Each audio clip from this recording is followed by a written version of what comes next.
Panibagong araw, panibagong recipe na naman ang gagawin natin mga pare ko. Pwedeng pulutan at syempre sa ulam mga pare ko. Ayan o, meron tayo ditong guya ng manok at syempre may mga itlog niya. Nakaready na rin ang ating mga ingredients. Meron tayo ditong bawang, sibuyas, luya, tanglad. Syempre di mawawala ang ating kidlat ni Jun TV. O yan mga pare ko. So tara, unang gagawin natin, balawin muna natin ang ating mga guya.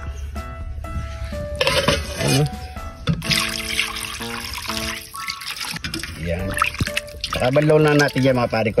So iwas-iwasan yung mabasag yung itlog mga pare ko. So ito, itlog na talaga yan mga pare ko. Yan o, tingnan nyo, yun o. So itlog na. Pero sasalin natin yan. Dali na natin yan. Ayan mga pare ko, pakukulayin muna natin yan. Bawang, luya, sibuyas, pamintang wasak, tanglad, toyo, at suka. Pero kung nakahalata nyo mga pare ko, hiniwalay natin yung itlog niya mga pare ko para hindi siya masyadong ma-overcook. So unahin natin ito pakukuluin mga pare ko. So lalagyan lang natin ng konting, yan, pwede na yan. Pakuloy lang natin ng pagka-adobo niya mga pare ko. Antay lang natin medyo lumambot yan. So yan mga pare ko, after 30 minutes mga pare ko, siguro malambot na ang ating guya. Ayan o. Ayan o, pwede na yan. Set aside muna natin yan mga pare ko. Ayan.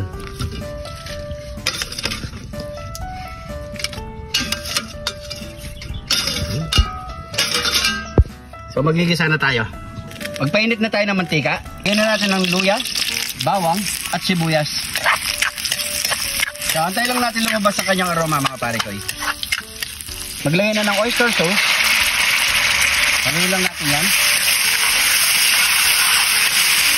Kasi lagyan na natin yung ating mga pinakulong guya. Ayan.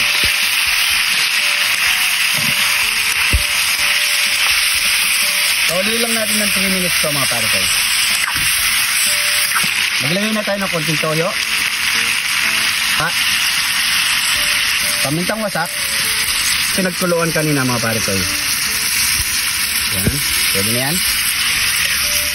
Maglagay na tayo ng pampalasa. Haluin.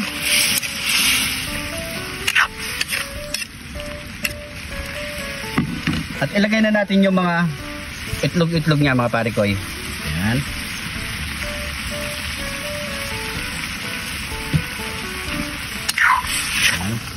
Huwag nyo muna masyadong haluin mga para hindi mapisa yung kanyang mga itlog. At maglagay tayo ng konting asukal. Pampabalance lang.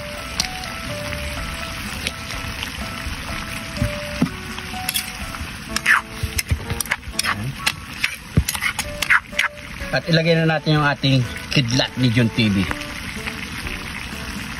Yan. Takpan na natin yan. Antay lang tayo mga 5 minutes. Okay na yan.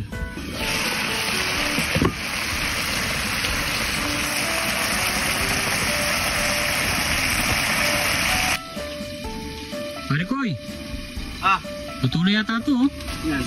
Baka tumuyo na no? Dinig na dinig ko yung tuloy niya Ay tingnan na to. Yun Kaya mga pare ko okay na to. So itong luto na ang ating pinatuyong adobong guya ng manok. Ano pang kasunod niyan? Yaman na ken sa ken!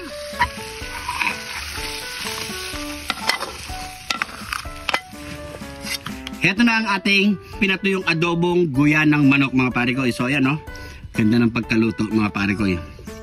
Sarap po. Yung mga itlog niya. Siyempre bago tayo magmukbang, pray muna tayo. Thank you Lord sa napakasarap na pagkain nito Lord. Bless po yung viewers namin Lord. Bless po yung sumusuporta sa amin Lord. Bless po yung family at kalusugan namin Lord. In Jesus name, Amen. So yung mga pare ko magkapag na rin kayo ng pagkain, sabay-sabay po tayong kumain mga pare ko. So siyempre, napakasarap din sa pulutan nito Taste test na tayo.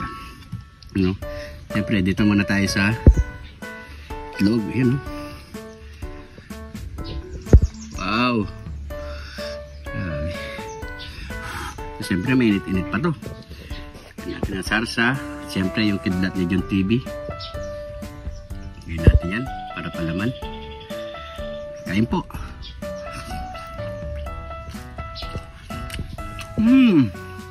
Yaman na ken sa ken. Kain po tayo.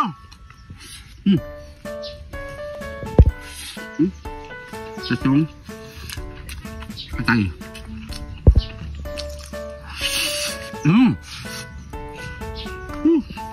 Grabe.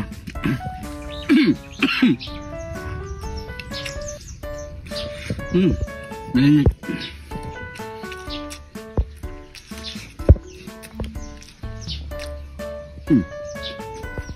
Gusto yan. Malinit eh.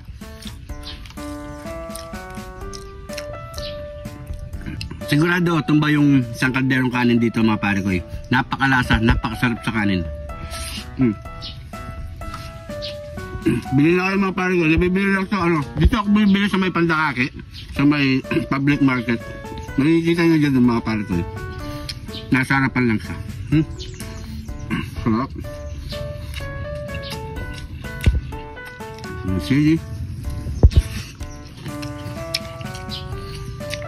Yung ano. Yung itlog.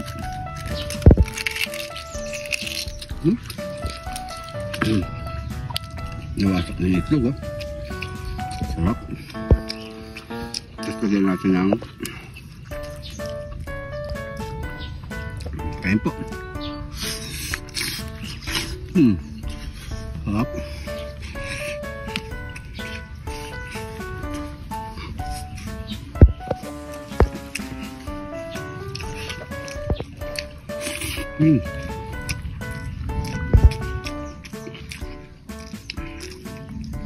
Ito naman guya. Ayun yung guya niya ko. Ang bato.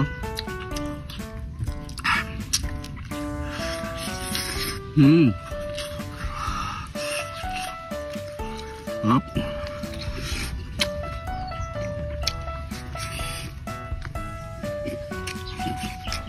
Sarap. Grabe.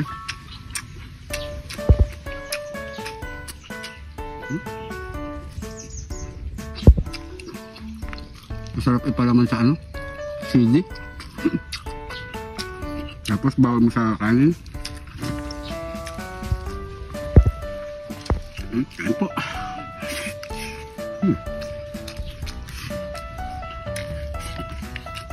Solid. Sarap talaga.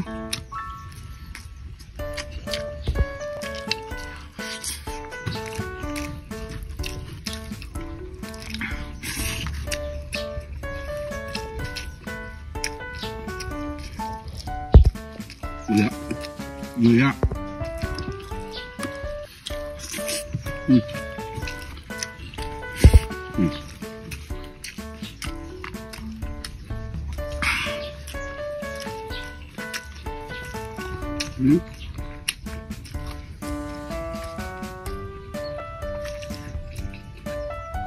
Ito naman yung pula ng ano, yung itlog kanina.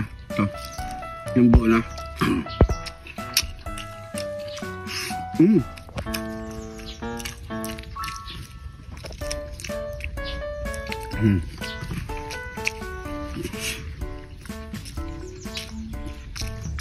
Yun tayo.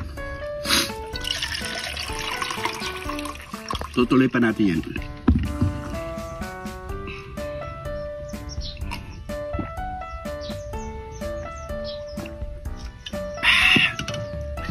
Thank you Lord. Ubusin pa natin to mga pare ko eh. Kasi gustong sumabay sa akin nung cameraman. Kakain na kami. So maraming salamat sa panonood. Yung shoutout natin mga pare ko eh. Sa susunod na lang. Comment lang kayo dito mga pare ko eh. Bukas pa shoutout kayo. Maraming salamat po. Ingat po kayo lagi dyan. God bless po. So yan mga pare ko ha. Sabay na kami kumain. Baka sabihin nyo di namin inuubos. Ayan no. Ano? Naman na kin. Sakin. Yun.